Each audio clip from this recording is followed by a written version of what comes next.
সড়ক দুর্ঘটনায় মৃত্যু হলো এক যুবকের। মৃত যুবকের নাম সোমনাথ ঘোষ। 24 বছর বয়সী সোমনাথ ঘোষের বাড়ি কাঁকসার মলানদিঘি গ্রাম পঞ্চায়েতের অন্তর্গত রূপগঞ্জ গ্রামে।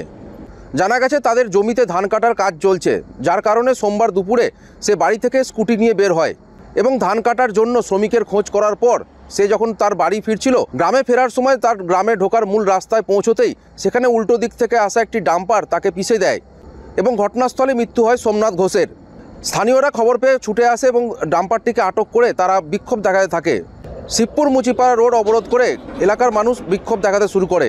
ধান কাটছে, মুনিশ আনতে এসেছিল, ওখানে ওই দিক থেকে আসছিল, ডাম্পারটার দিক থেকে আসছিল, ওই আমাদের ওই দিকে গ্রাম দিকে ঢুকতো, তখন এখানে ডাম্পারটা ওকে অ্যাক্সিডেন্ট হয়। বাইক নিয়ে যাচ্ছিল, লেবার খুঁজতেছিল ধান কাটার জন্য, ডাম্পারটা একদম মেরে দিয়ে ফেসে একদম মেরে দিয়েছিল।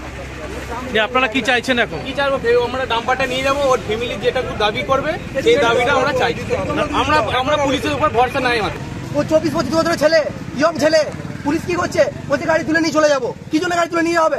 আমাদের যে ডিমান্ডটা থাকে সেই ডিমান্ডটা পুলিশ দেবে। গ্রামবাসীদের অভিযোগ, মুচিপাড়া শিবপুর রোডে বেপরোয়াভাবে গাড়ি চলাচল করে। প্রশাসনের এই বিষয়ে কোনো রকম নজরদারি নেই, যাতে ওই রাস্তায় বেপরোয়াভাবে গাড়ি চলাচল বন্ধ হয় এবং প্রশাসন এই বিষয়ে কড়া পদক্ষেপ যাতে গ্রহণ করে সেই দাবি তোলেন এবং পাশাপাশি ক্ষতিপূরণের দাবি তোলেন গ্রামবাসীরা।